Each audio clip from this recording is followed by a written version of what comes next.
So last Friday we had scheduled for the Pre-K for Me overview of SWPL and math, those two components of the curriculum.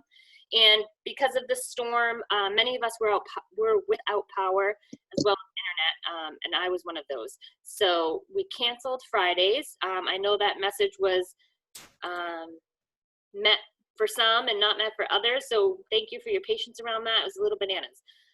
We're going to reschedule that. I'm thinking that I'm just going to keep this week as is. So today we'll do thinking and feedback in small groups.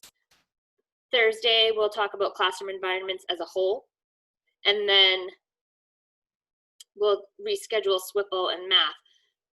My hold up or my thinking right now on that, and I welcome anybody's thoughts, is whether or not I should host it for next week, which for some of you is a vacation week. And I totally want to respect that you need that time off.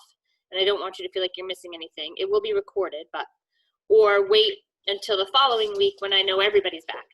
I'm leaning more towards the following week when everybody's back. So just keep an eye out on the schedule for that, I guess. But today we're definitely going to continue as scheduled with thinking and feedback, as well as small groups. So those are two additional components of the curriculum that we've been talking about. I'm going to share my screen. So you should be seeing the homepage of Maine.gov. Yes, we're good? Okay. So this is where our pre-K curriculum is housed, many of you know, and I'm just going to show you how to get to that quickly. So from the homepage, you're on teaching and learning. Early childhood education will come up. And then over on the left-hand side, you'll see pre-K for me. So it looks wonky on my screen, just bear with me. We've been talking about Unit 4, so I'm going to continue with that. Also, I wanted to show you quickly before I get too far in that under the additional curriculum resources, there's these here, thinking and feedback visual aids. So we're going to touch on this in a few minutes, but these are in the resources for you to use if you want. And it'll make more sense in a minute. But when I refer to these, just know that this is what I'm talking about, the visual aids. Okay. So I'm going to show you real quick where you'll find thinking and feedback on the schedule. And then I'm going to go through the what, how, and the when of that component. That should take us to about 9:30 and then 9:40-ish. And then from there, we'll switch over and do small groups real quick. So I know a lot of you are already using the OWL curriculum. Correct me if I'm wrong, but I don't believe thinking and feedback is part of the OWL curriculum. Oh, let me close my emails, see? Thinking and feedback was, my understanding, written by Boston for their focus on KO and K1. And when we worked with them to revamp the curriculum for Maine to become Pre-K for Me, we kept the thinking and feedback component. Sorry, I'm spinning through here really quick. So I'm in Unit 4, World of Color. And just for today's samples, let's say we're in week 2. And let's say I'm a full day program. Some of you are part day, so you'll access that schedule here. Many programs are full day, so we'll just use that for argument today. So this is where you're going to find day 1, day 2, day 3, etc. Typically, it's a Monday, Tuesday, Wednesday, Thursday, Friday, not always.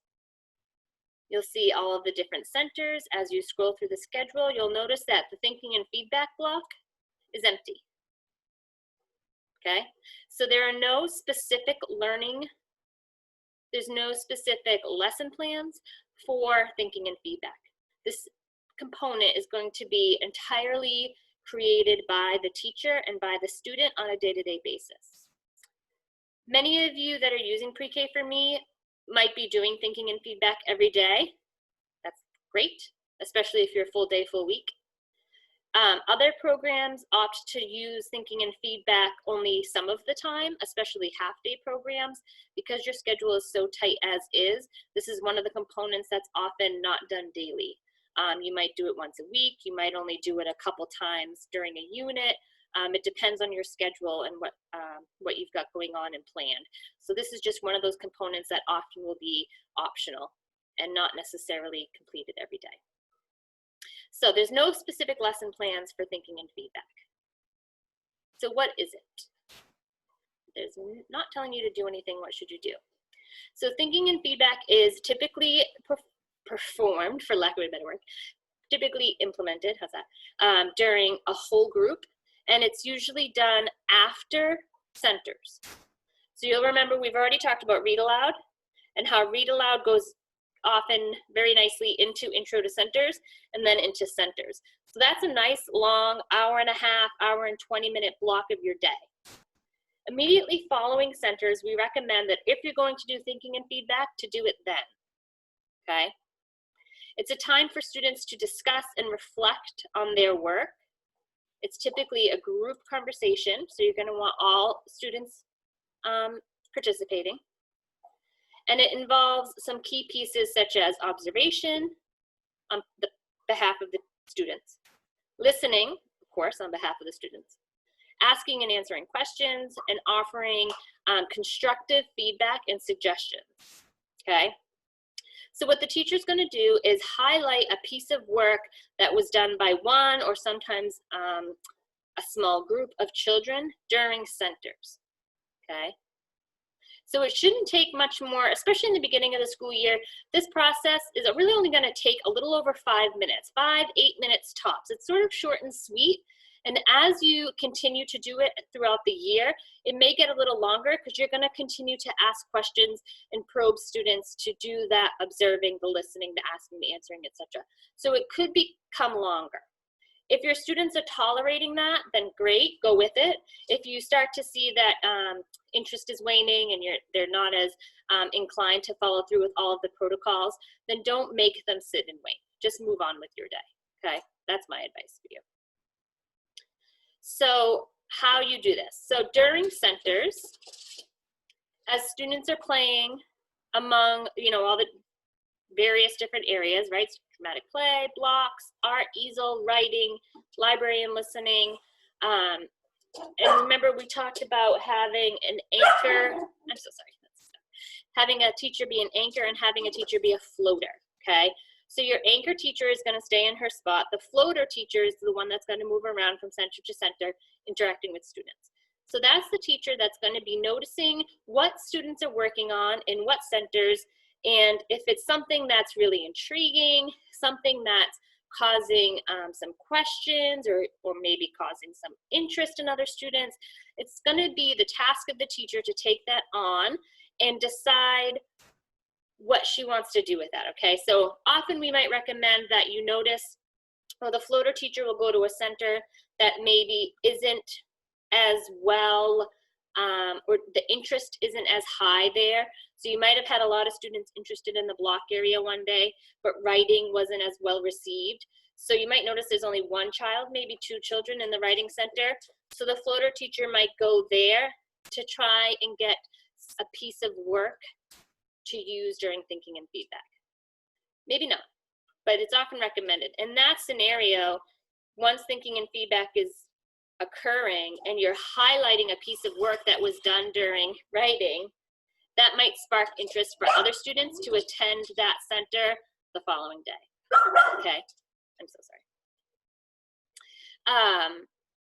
So moving on, the teacher's gonna find a piece of work. She's gonna always ask permission from the student if she can highlight their work, okay? If the child's not comfortable doing it themselves, or if the child's not comfortable standing up with the teacher, that's okay. They might still be fine with the teacher talking about the work. What we want as the year moves on is the child to feel confident standing in front of his peers, presenting his work, presenting a question, asking for feedback, etc. If the child's adamant that they don't want themselves or their work to be presented, then definitely respect that. So you might find something, the teacher might find something that you liked a student creating. You might find something that a child wants feedback on. You might find something that supports or might enrich the curriculum. So you're gonna choose from that.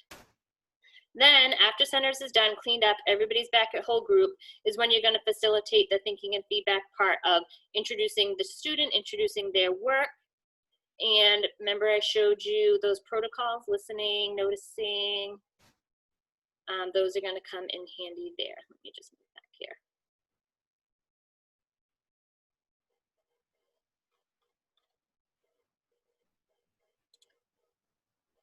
So you remind the whole group that this is a time for so-and-so to share their work. The rest of us are going to be looking. We're going to be noticing.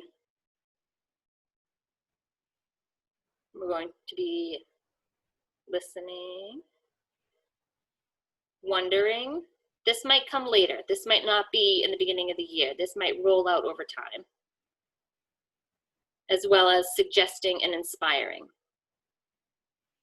So there was one story from a district where a little boy during the Discovery Center was trying to use materials to make a boat. And he was getting really frustrated because the materials he was putting together and the way he was creating this boat wasn't successful. It kept falling apart, it kept disintegrating, it kept sinking. Nothing he was doing seemed to work. So the teacher used that opportunity to say, hey, you know what? This is causing you stress. You're not happy about the way this is turning out. Why don't we present this during thinking and feedback and see what your friends say? And the student was okay with that. So during thinking and feedback, the teacher called that student up and said, encouraged him to talk about his problem. So he said, I was trying to make a boat that would go in the water table and it wouldn't work. I don't know what to do. So this is an opportunity for his peers to suggest and wonder and ask questions. So you might encourage your students to say, how did you make the boat? What materials did you use? I wonder why it wasn't working. And the whole group now is talking about this one specific activity. Mm-hmm. And then they're going to have a chance to offer suggestions and inspire the student. So you might try using glue instead of tape, or did you think about using cardboard instead of paper? Or I'm inspired to make a boat too. Or I might try using Unifix cubes instead of Legos. You know, I don't know. It depends on, you know, of course it's open to whatever the children are thinking. Okay. I'm just going to double check in here if there's any questions before I move on.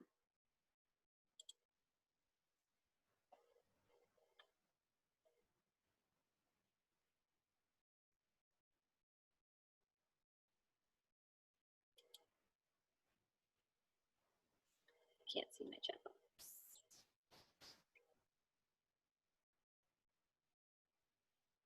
Okay, so forgive me, I can't see my chat box for whatever reason. It's not popping. Oh, there it goes.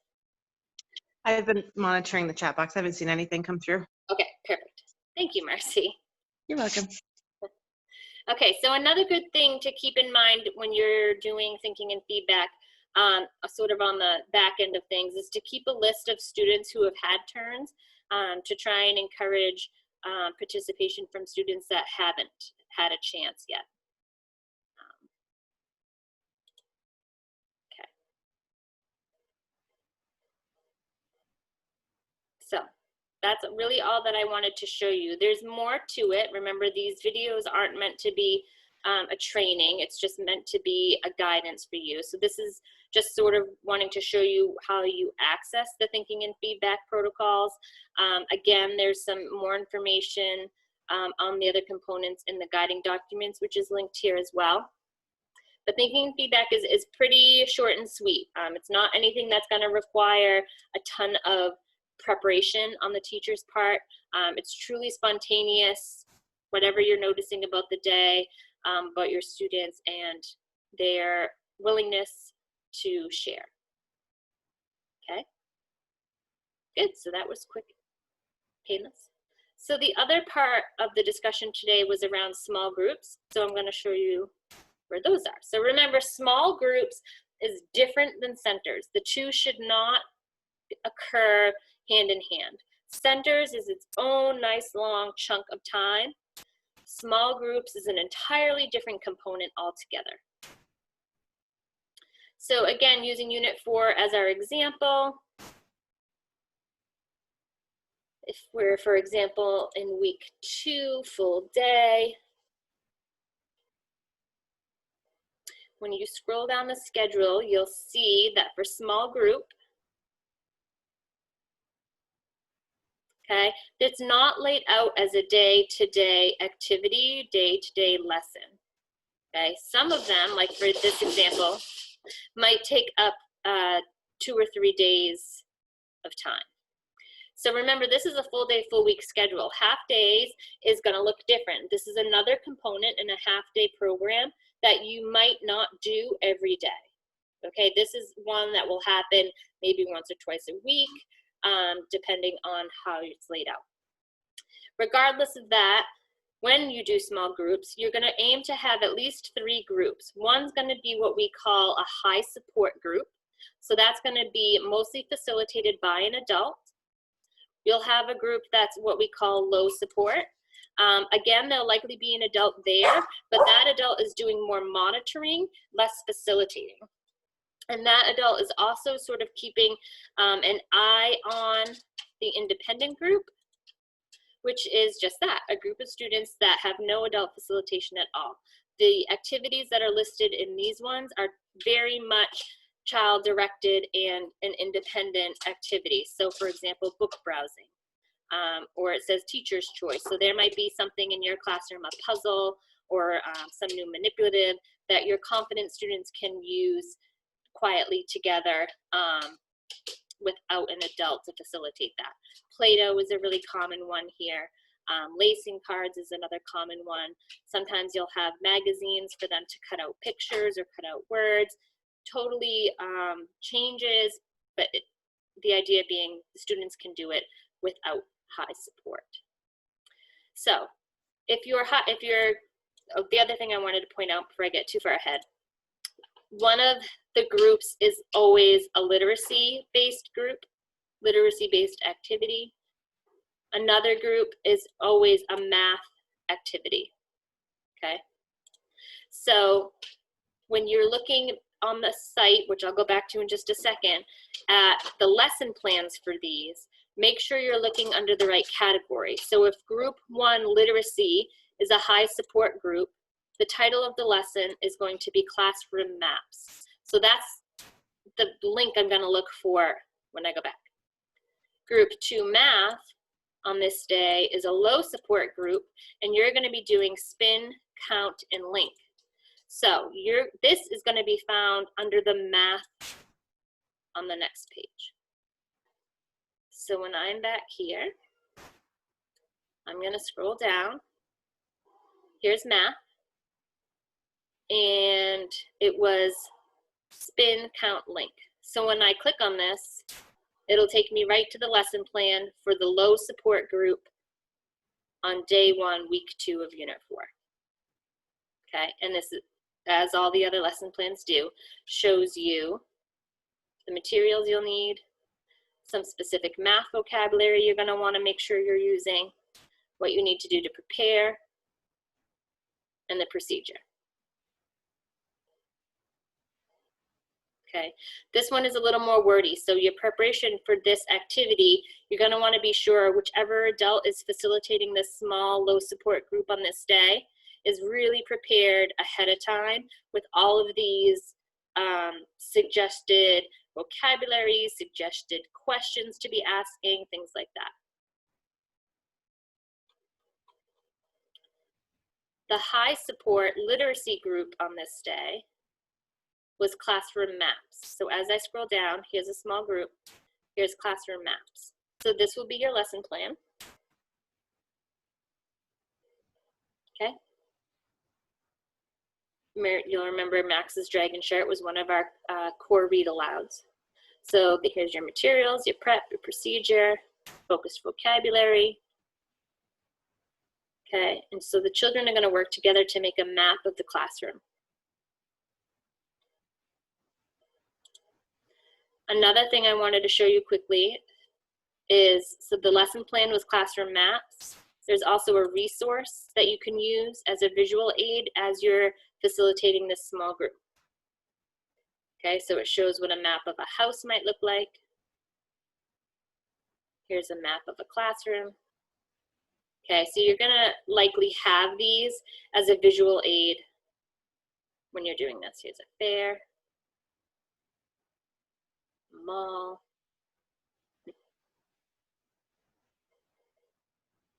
another mall. Okay, so just showing students how different maps work. Here's an outdoor map, map of a zoo.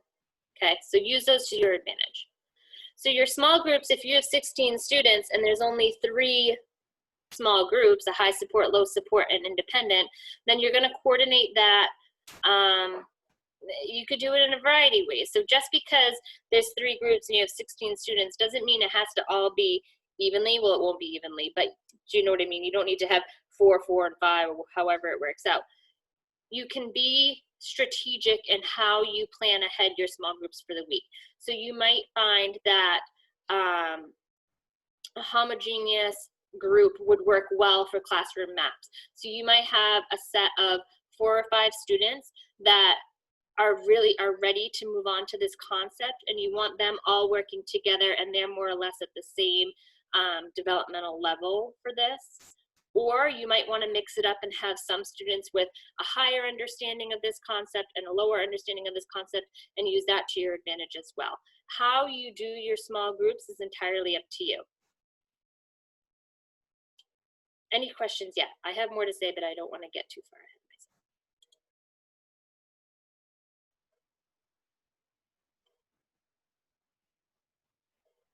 myself. Yeah, so Julie noticed that, yeah. So the other, whenever we do, I'm just gonna take a side trip real quick. Whenever we do our recordings for these Pre-K for Me sessions, I have a link here on the Pre-K for Me site, Pre-K for Me guidance videos, because these are recorded. This is where I've been hosting them. Okay, so another question, are all the children required to participate in these groups? So literacy, math, yes. So that's exactly where I was going next, Flynn. So you noticed, let me bring this up real quick. When I'm back in my unit 4, so week 2, full day, the thing to remember about the small group component is the way, all right, how can I word this so it's not confusing? It doesn't rotate through, right? So if you're on Monday and it's here, classroom maps, low support, spin count link, independent book browsing, or teacher's choice, this is small groups for Monday with takes about 15 minutes or so. Students don't rotate through these, okay? So if I'm Nicole, I'm a student in your classroom and it's Monday and I'm in the high support classroom maps group, that's where I am Monday. I won't experience math or independent browsing until another day. So you'll notice here, Tuesday or day 2, 3, 4, this is spread out. So likely on Monday, group 1 will be group 1. On the next day, sorry, I said Monday. On the next day, group 1 might move to might move to group 2. Group 2 might move to independent, independent might move to literacy. So over the course of the week, students might rotate through so that they're experiencing all small group activities, but not during the day. Does that make sense? Okay, so when you're doing small groups, it's about 15 minutes-ish, and students are in that for the whole time. And they won't experience the other group activities until another day in the week. Okay. So I know this is often a component of OWL. So is there any teachers that want to talk about how this looks in your classrooms, how you organize this for yourself and for your students?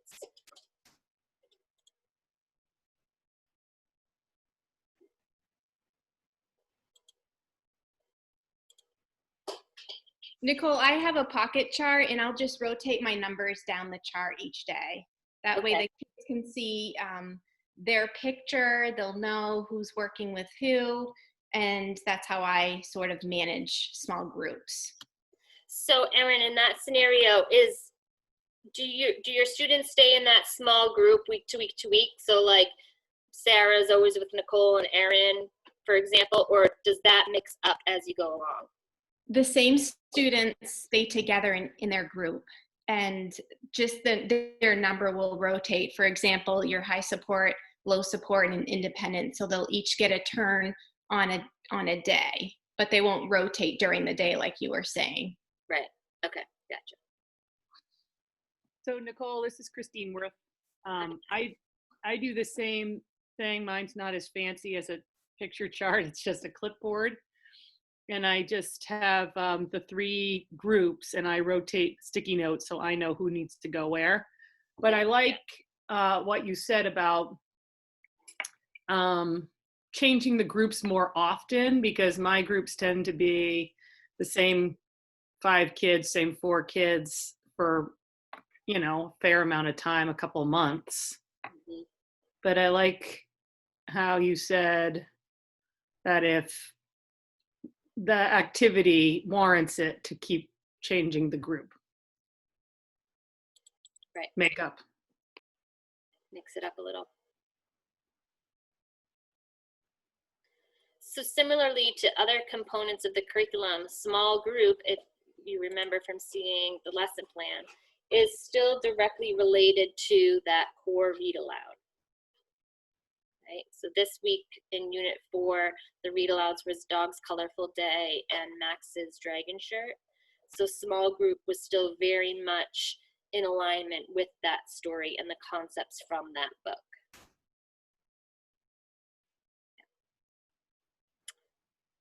And you'll see a lot of them have resources and different things that you could print and use as well. So another math small group was Help Dog Matches Spots. And just so teachers don't have to recreate anything, we don't all have that creative artistic bone, there's resources here already done for you. So I think that the most confusing thing for me, and that I imagine teachers experience as well, is to remember that even though there's a small group column, oops, sorry, I know I'm spinning, sorry. Even though there's a small group column, these are the literacy small group activities, okay? The math group activities are in the own math column. So that was just something that personally I had to consciously remember when I'm looking for lesson plans. So just reiterating that. Can you guys hear my dog? Okay, so what else? So we didn't really get to talk about math because that was scheduled for last Friday and it was canceled. But there are a lot of math resources here as well that you could use or that could help you when doing your math small groups. Primarily, that's the time when math happens in this curriculum. Certainly, it comes up during SWPL as well when we're doing number games, but some specific math activities are focused on during small group. So, and there's some additional links down at the bottom that I just wanted to point out for folks.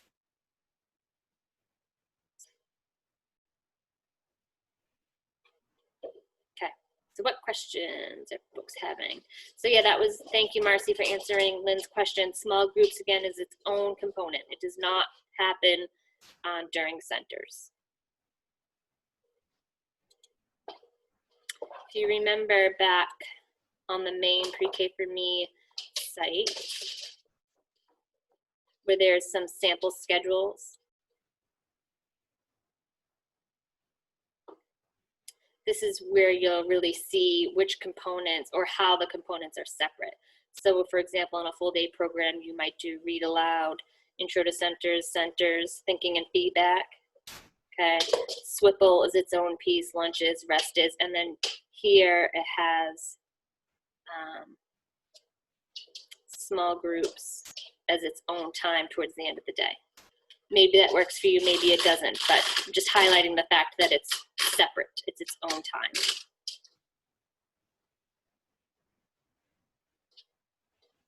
In the half-day programs, you'll see, for example, we mentioned it, maybe doing it Tuesday, Wednesday, Thursday. It doesn't matter so much as still maintaining its independence from other parts of the curriculum.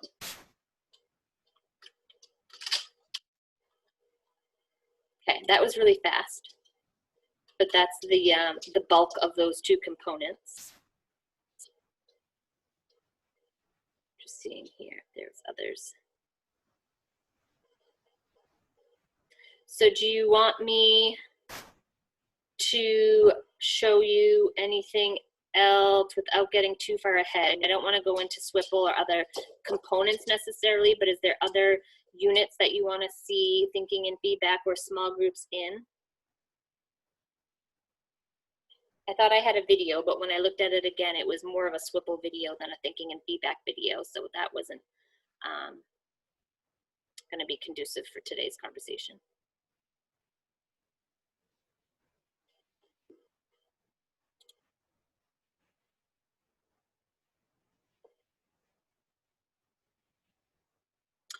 So Maggie, your question, when we were talking about the high support literacy activity for classroom maps, it'll be done with one small group of students. So I see what you're saying, yeah. Okay, hold on, let me go to it.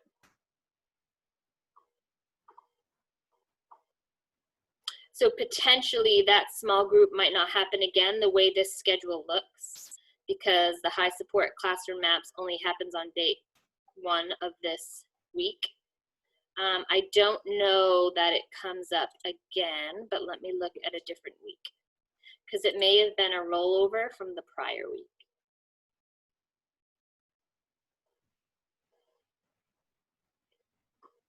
Yeah, so you'll notice the end of the week prior, so week 1 of Unit 4, on the last 2 days, which could in theory be Thursday, Friday, high support was classroom maps, low support was spin count and link, and independent was book browsing. So I'm glad you brought that up, because that's a really good point. The way it looked on Monday of the next week, it made it look like classroom maps never happened again for another group of students, but it does. It just rolled over from the week before. So small groups always takes up about 3 days.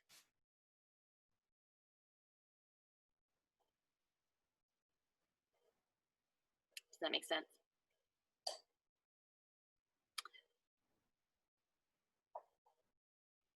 Okay, so there's 2 other pieces in the chat room that I want to address. So Julie, you mentioned, let's see, brainstorming ideas on how what we've shared today could be done digitally these days. Okay, so that's a good question. Is Melissa Brown on by any chance? So Melissa is a pre-K teacher in RSU 57, and she is in year 2 of using this curriculum with her students. And we just spoke recently this week about how she's doing some of this digitally right now. So if she was willing to speak up, I was gonna call her out. And I think I would turn to teachers using it to see what they're doing, but certainly there are ways you could do these. So most of the books and the read alouds are available digitally, or we were saying teachers could read it as long as they're highlighting the publisher and deleting them from their websites once the unit is done or once the activity is done. So that's certainly one way. I think as far as this small group component, just being clear around what it looks like and offering really specific questions and probing conversations for parents to be using with students could be helpful. I don't know if those of you using this have implemented other ways of doing this digitally.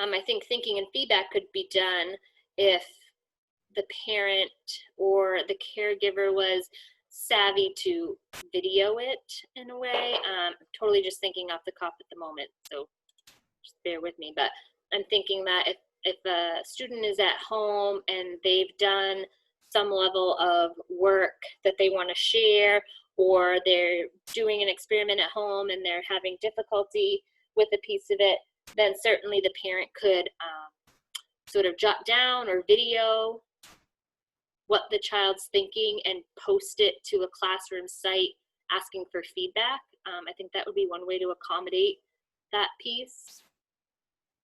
Certainly the students, if it's this far in the school year and you've been doing it regularly, students would be comfortable with that protocol of thinking and feedback. So that if they were to see a video posted from a peer, that was asking for support or asking for, their thoughts or their wonderings, then other students would be comfortable and know how to offer that. Typically in person, Maggie, was it Maggie or Marcy? Marcy was asking if thinking and feedback is mostly facilitated by the teacher, or can it be child directed? I think that is up to you and up to the child. Certainly the beginning of the year, the teacher is going to be more apt to facilitate it and model. I'm wondering why you chose the color blue instead of the color red or something like that, and ask really sort of simple basic questions. And as it rolls out, you'll start to see some more independence from the students, taking that on for themselves and being more comfortable with the protocol and expectation of that time.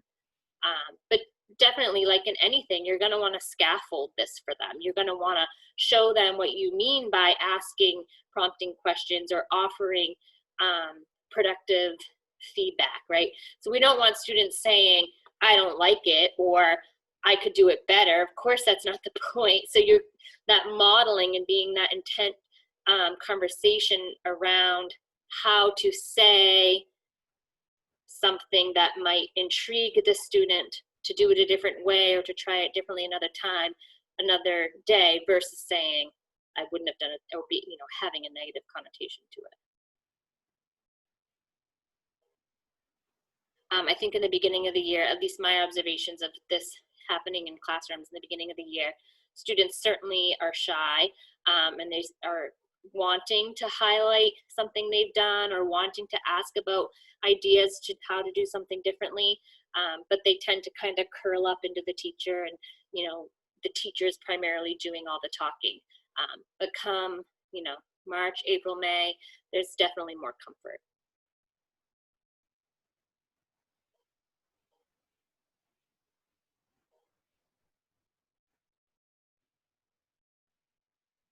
Yeah, that's in the chat box. Tara was saying that they did thinking and feedback with her class during a Google chat last Friday. Yeah, I think that's definitely, a pretty easy component to accommodate that through. I know one thing my child's teacher has been doing is she sends the students videos, maybe of her reading or of her explaining an activity that they have to complete for the week. But then in addition, she sends the parents a video that she calls the parent video. So in our videos, it's much more, during page 2 of the packet, it's a math activity on telling time. This is the language I use with students. These are the questions I ask when we're in the classroom. So it's not meant for the students to see necessarily, it's just meant for us as the parents to see. And that's been really helpful too. It's an extra email, it's extra work on the teacher's part for sure, but it does sort of prompt us to be asking and probing the right questions during the activities. And it gives us a little bit of understanding of why they're doing what they're doing and how they're doing it the way they had been taught up to this point.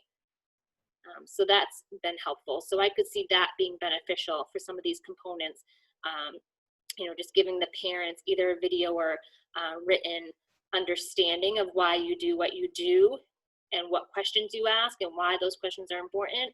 And then during individual lessons, what those questions might be.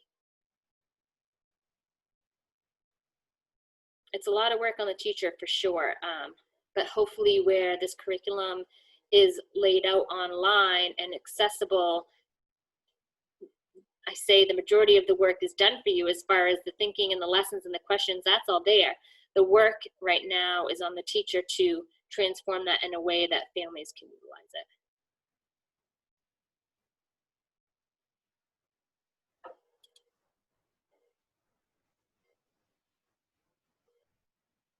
Okay, did I miss anything in the chat?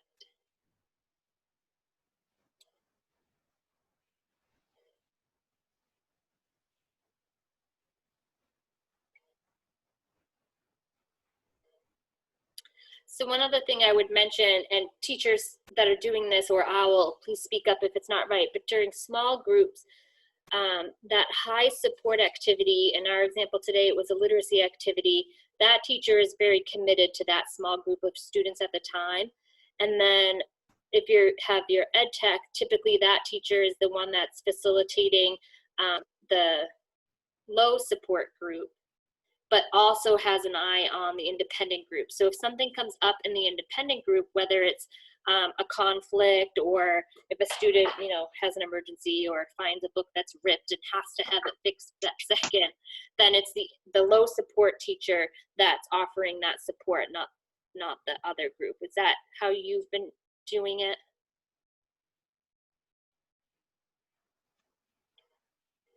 I would agree with that 100%. Because the high support group is a hard group to walk away from. You're very invested in engaging children and having them, you know, deepening their understanding, and they're encouraging them to engage in the group. So it would be hard as that teacher in that group to walk away from that. So yeah, I agree that the less support teacher would be the one. Yeah.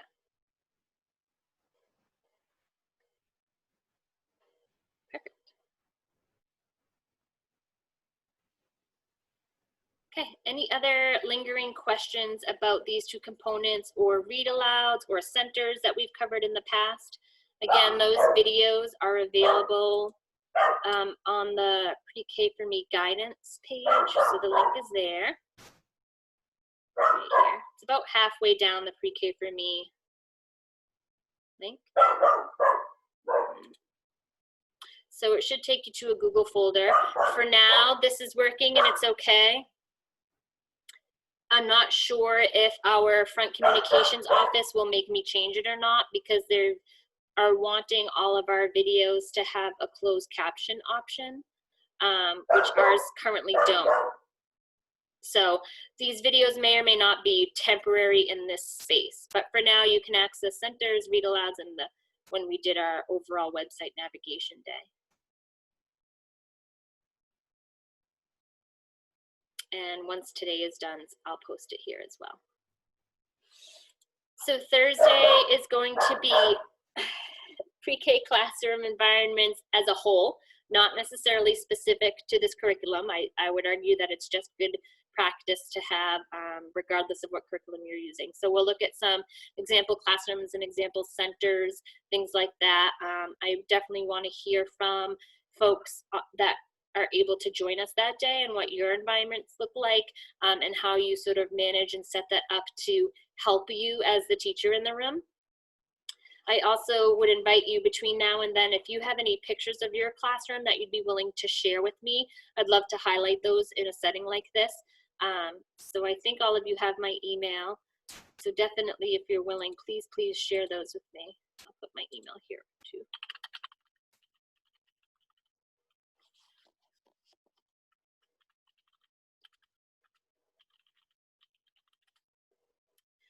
And the other thing I wanted to share too, because it looks like we're going to be getting done a little early today, is even though this wasn't a full hour, you'll still get a 1 hour certificate, because I'm not mean like that. Oops, and I just sent that privately to you, Sue. Sorry, hold on. So here's the link to the certificate. So you can either cut and paste this into your web browser, or cut and paste it and save it for later. But basically, it's going to bring you to a quick 4-question survey. Just put in your email, your name, say you attended, say it was an hour, and then it should send you to your email your 1 hour certificate. If you have any trouble with that, then definitely email me.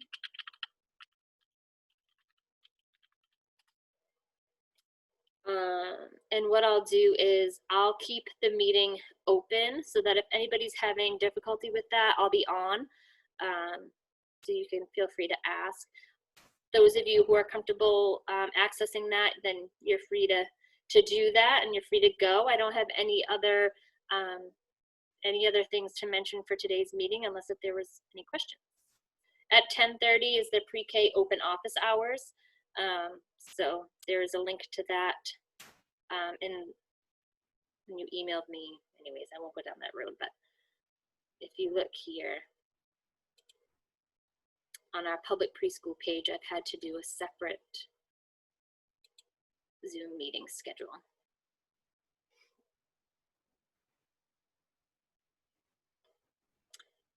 So today at 10:30 to 11:30 is just open office hours. Here's the link. And like I said, the password will always be 04330.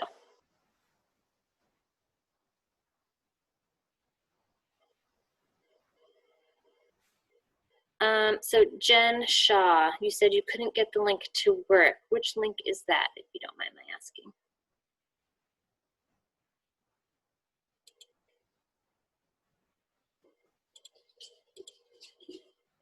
Oh, the 1 hour certificate. Okay, hang on. Oh, come on, seriously? All right, hold on.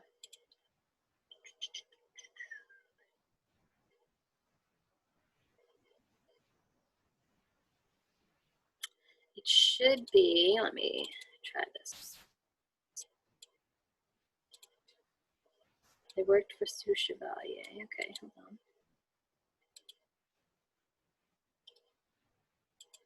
I'm just going to try the link real quick so you'll be able to see what it looks like. Okay, so it brought me right to it. Let me try posting it again.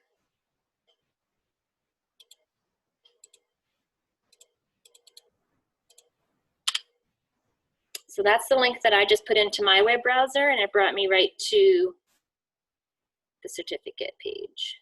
Well, to the survey that will give you the certificate.